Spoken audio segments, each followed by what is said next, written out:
El precio del dólar sigue subiendo y parece que no tiene freno. El pasado miércoles la moneda estadounidense rebasaba la barrera de los 5.000 pesos colombianos y este viernes está en 5.058 pesos, nuevamente el precio más alto en la historia del país. Realmente el peso colombiano es una de las monedas más devaluadas del año. ¿Qué consecuencias tiene la subida del precio del dólar para nuestra economía o cuáles son las soluciones para hacer frente a la actual situación económica del país? En Última Hora Colombia hablamos con el economista y docente universitario David Mora para preguntarle todo esto y saber ¿qué está pasando con el dólar en Colombia? Hay varias cosas, digamos, que uno podría decir, y es que en el revuelto de la discusión, digamos, en el asunto del dólar para el tema de Colombia, que digamos es como donde hay un aumento mucho más pronunciado, ya que tú comentas el tema de Colombia para, para octubre, o más bien el dólar para octubre, Colombia fue la moneda más devaluada del mundo no, sino de los países emergentes en todo octubre, ¿sí? Incluso nosotros le ganamos al peso argentino en octubre y le ganamos al rublo ruso. La tasa de evaluación de Colombia fue de 6,71% en octubre, la de Argentina fue de 6,11 y la del rublo ruso fue de 2,9 y así digamos que otras. Entonces, de los países emergentes fue la más devaluada. ¿Qué es lo que ocurre entonces? Lo que ocurre es que, y aquí es donde viene la discusión, y es que hay dos componentes. Está el componente internacional, pero también está el componente nacional. Negar cualquiera de los dos componentes es mentirle a la gente. ¿Sí? En el caso del componente internacional, por supuesto, sería una mentira negar que con miras a una posible recesión mundial, lo que hacen el capital financiero es que sale de los países pequeños, si se quiere, o de los países que no tienen tanta seguridad y van y guardan el dinero, ¿sí? En activos mucho más confiables, como lo es pues la mayor potencia hegemónica del mundo, como lo es los activos de los Estados Unidos. Sale dinero de países como Colombia y se van para allá. Eso en el marco de una recesión. Y también si lo que hace la Reserva Federal de los Estados Unidos es aumentar las tasas de interés, pues no es otra cosa más que un incentivo a decir vamos y guardamos el dinero allá en vez de tenerlo en un país como Colombia. Eso, digamos, para tocar unos elementos internacionales. Si es sobre un elemento nacional, que también sería una mentira negarlo, pues hay dos asuntos que son bien gruesos en el tema nacional. El primero es que hay un asunto histórico de la estructura productiva de Colombia y esto es innegable y esto no se está discutiendo, esto viene de un proceso histórico. ¿Por qué? Para que las personas me logren entender cómo es el asunto.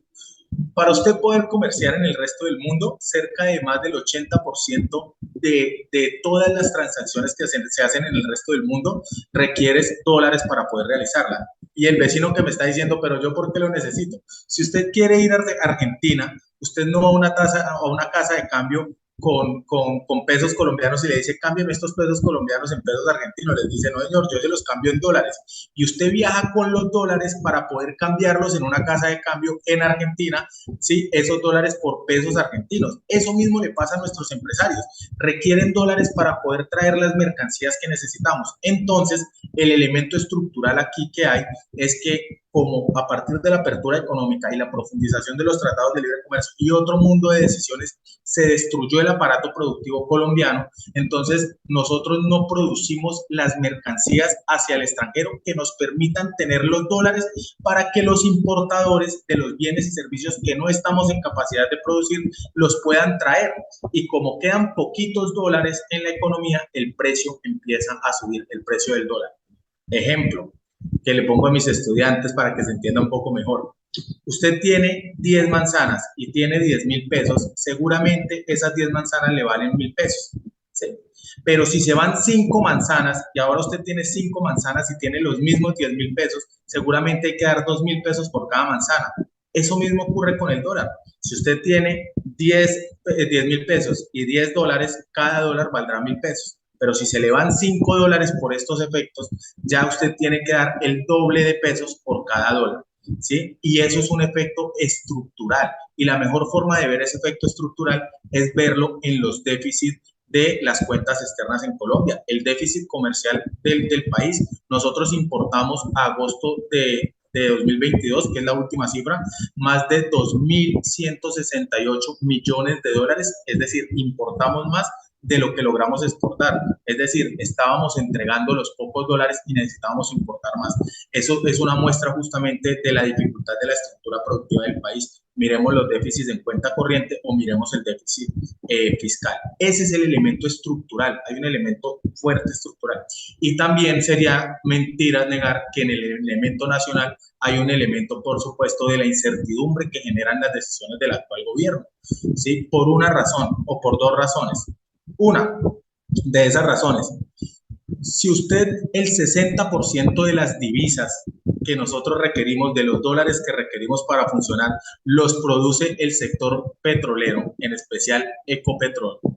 Y si usted está diciendo que no va a aumentar, o más bien que no va a contratar nuevos contratos, perdón la redundancia, de exploración y explotación petrolera, pues por supuesto que los mercados se asustan y dicen allá en Colombia como que no es tan seguro invertir y salen y se van con mayor rapidez hacia los activos más seguros, como lo es, digamos, en el caso de los Estados Unidos. Y si usted pone una reforma tributaria en la que usted grava muy fuerte al sector minero energético, pero especialmente muy fuerte a Ecopetrol, pues eso mismo hace que los recursos salgan o los dólares salgan hacia el otro país, es decir, nos vamos quedando con menos manzanitas, ¿sí? Y este dato ustedes lo pueden evidenciar, quienes me están oyendo, ustedes lo pueden evidenciar cuando cogen y revisan cómo se ha comportado la acción de Ecopetrol desde el gobierno de Gustavo Petro. Ha caído la valorización en bolsa en más del 40%. Pasamos de tener una acción de Ecopetrol de cerca de 3.300 pesos la acción a hoy estar valorizada alrededor de 2.100 pesos la acción. Es decir, sí ha habido también un componente de incertidumbre del gobierno nacional, que por supuesto todo esto combinado hace que la tasa de cambio colombiana esté como la moneda emergente de mayor devaluación en el mundo. David, hablando de esa incertidumbre, hemos visto muchas discrepancias en el discurso público entre los diferentes ministerios, como podría ser en un tema como el de los nuevos contratos de exploración y explotación de hidrocarburos. ¿Cómo crees que afecta esto al precio del dólar y qué debe hacer el gobierno para que no se genere esa incertidumbre, para no tener un discurso que no sea cohesionado entre los diferentes ministros? Al gobierno nacional, una de las primeras cosas que le corresponden es que logren entender que la campaña ya pasó, ¿sí? Independientemente de lo que hayan, digamos, propuesto y toda la campaña pasó. Les voy a poner un ejemplo. El gobierno nacional dijo, vamos a renegociar los tratados de libre comercio. Ya salieron dos ministros y salió el embajador de Colombia en Estados Unidos y dijeron, ya no va a haber renegociación. Ya lo dijeron y se comprometieron a que iba a haber renegociación y no lo van a hacer. Pero, por ejemplo, si no han logrado unificar el discurso en torno a los nuevos contratos de exploración y de explotación petrolera. Es que quién dijo que la transición energética implica usted parar nuevos contratos de exploración y explotación petrolera? Eso no está pasando en el mundo y eso sí genera mucha incertidumbre. Miren, hace poquito estuvo la asamblea del Partido Comunista de China, ¿sí? Y ratificaron que ellos no tienen afán y que van a hacer la transición energética, son el país que más invierten en transición energética y dicen que ellos van a llegar a carbono neutro en 2060. Todos los estudios económicos que hay sobre este asunto dicen que en el mundo, en promedio, en el año 2050, la mitad de la energía va a ser energía fósil y la otra mitad va a ser no fósil. Países de la zona nórdica, si quieres, de Europa, están planteando con mucho más avance que ellos lo pueden lograr en 2050. Y en Colombia estamos diciendo que en 12 años lo vamos a lograr, pero tenemos solo reservas de hidrocarburos, de petróleo para 7,6 años y de gas para 8 años. Por supuesto que si usted no se pone de acuerdo, genera una incertidumbre enorme y hace que el capital salga porque están viendo de entrada que van a quebrar el país. Y eso pues genera todo este mundo, digamos, de dudas que hay. Lo que tiene que hacer en general el gobierno es, en primera medida, defender y garantizar la soberanía energética del país. Es decir, deben desistir de esa idea que nadie se las está copiando en el mundo, ni siquiera Lula, cuando le hicieron la entrevista en el New York Times sobre el asunto de la transición energética de Colombia, ni siquiera Lula salió a respaldar esa posición, ¿sí? Y es, hombre, digan sí, vamos a seguir, vamos a tener nuevos contratos de exploración y explotación petrolera como un primer elemento. Como un segundo elemento, ojo, vamos a defender Ecopetrol. Afortunadamente, después de una importante discusión, se modifica el artículo de la reforma tributaria que excluye del nuevo tratamiento de zona franca a Reficar, ¿sí? Porque era un golpe durísimo contra Ecopetrol y contra Reficar. Ese es un elemento, por ejemplo, que ya se corrigió y que en un buen sentir. El otro elemento es que es necesario mantener o plantear la discusión de la renegociación de los tratados de libre comercio y de poner aranceles a los países donde no tenemos tratados de libre comercio. Yo les doy este dato. Los dos países que más le importan mercancías a Colombia son China, con cerca del 23-24%, y Estados Unidos con cerca del 21-22% del total de mercancías que nos están entrando. Si nosotros no renegociamos el Tratado de Libre Comercio, no vamos a tener una estructura productiva fuerte que nos permita conseguir los dólares que necesitamos para importar lo que hoy no podemos producir, y la tasa de cambio va a seguir elevándose. Y lo otro que tienen que hacer es que debe haber, sin lugar a dudas, una política monetaria que le sirva y que entienda que hoy el problema de inflación del país no es un problema de demanda, sino es un problema de oferta. La demanda está creciendo por encima de la oferta, y si lo que hace el Banco de la República, como lo acabo de hacer, es seguir aumentando y aumentando la tasa de interés, lo que está haciendo es que nos está enfriando la economía porque está aumentando el costo del dinero. Eso disminuye la inversión, disminuye la producción, y por supuesto, si no producimos los bienes, pues vamos a tener la necesidad de importarlos, y de esa manera nos está empujando incluso la tasa de cambio también hacia arriba. Y a eso se remole con la necesidad de una política fiscal del gobierno nacional que sea una política fiscal inyectada a los sectores productivos, en especial al sector industrial que genera valor agregado, y al sector agropecuario que nos garantiza la soberanía alimentaria, y esto hace que se genere empleo. Y en esto uno tiene la preocupación entonces que el 20% el presupuesto nacional en el actual proyecto aprobado, el presupuesto nacional del 2023 del gobierno nacional, 78 billones de pesos, se vayan como destino al pago de la deuda, y no una parte al pago de la deuda y otra parte a generar la producción para después tener los recursos para pagar esta deuda. Es decir, hay cosas por hacer y le corresponde al gobierno nacional primero ponerse de acuerdo, trazar una línea responsable de tal manera que el país logre solventar el problema estructural que tiene desde hace muchos años. Como decías, David, al principio, no todos son factores internos. ¿Cómo afectan los factores internacionales a la devaluación del peso colombiano? Todo factor, por ejemplo, que genere, por decirlo así, incertidumbre, preocupación en los mercados internacionales, lo que hacen los inversionistas extranjeros es que buscan activos refugios más seguros. Si Estados Unidos se suponía y estábamos esperando que ahorita, la semana pasada, lograra el tercer trimestre con un decrecimiento, lo que querría decir que Estados Unidos entraría a una recesión técnica.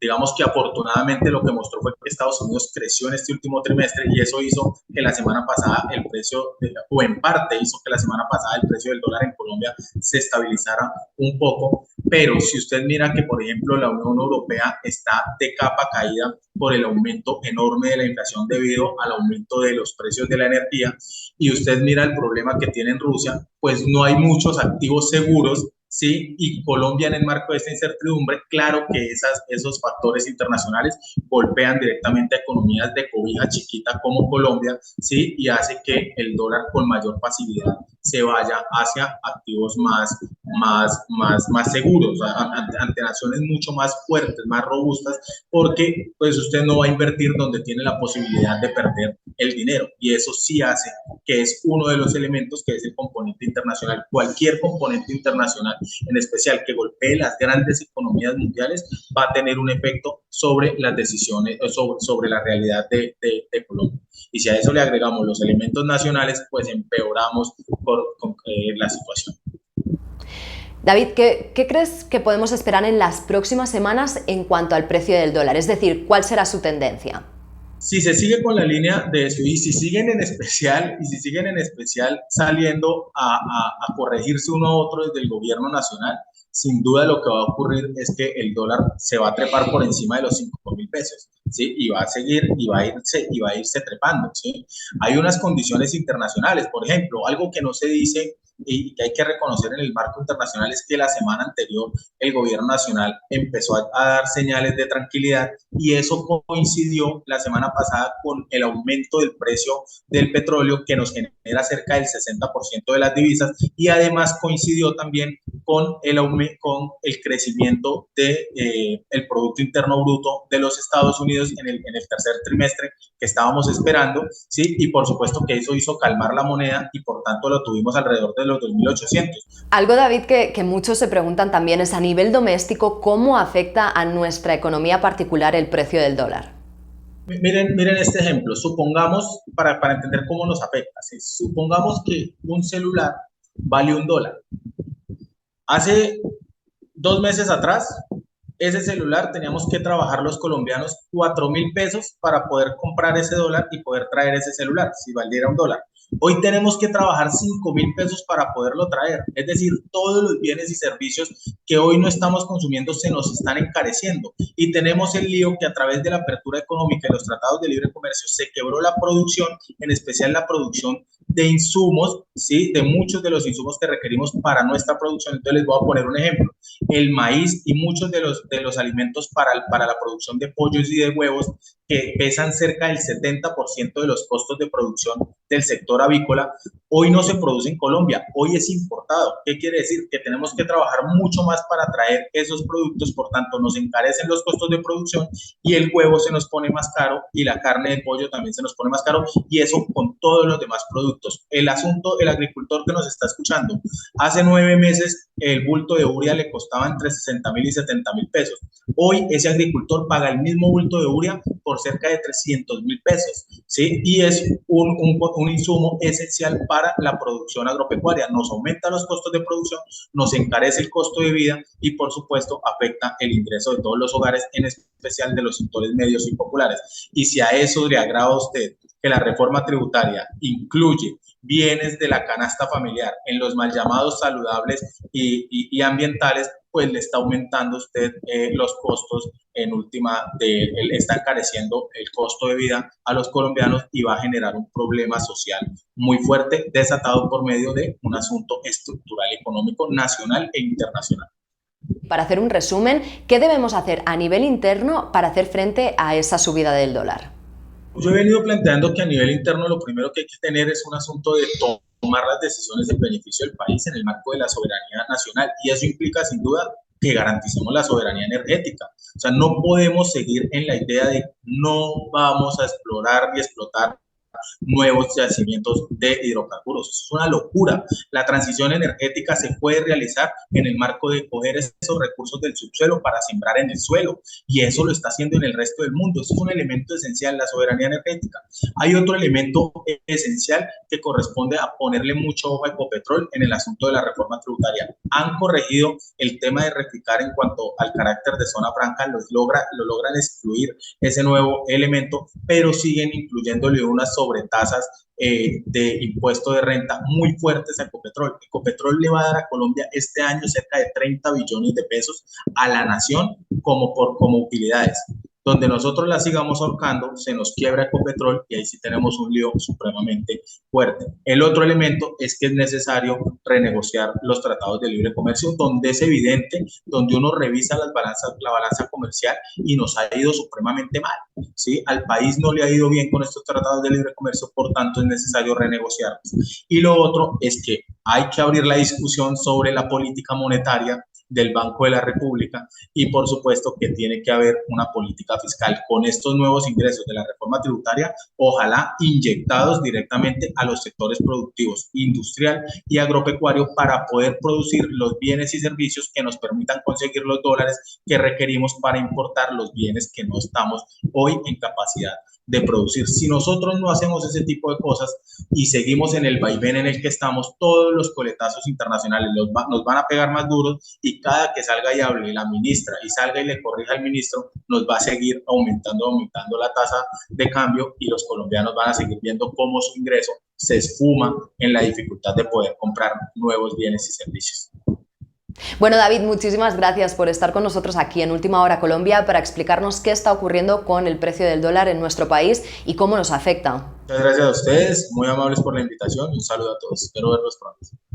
Nos despedimos también de la audiencia de Última Hora Colombia. Gracias por acompañarnos. Nos vemos muy pronto, como saben, con noticias siempre de interés nacional e internacional.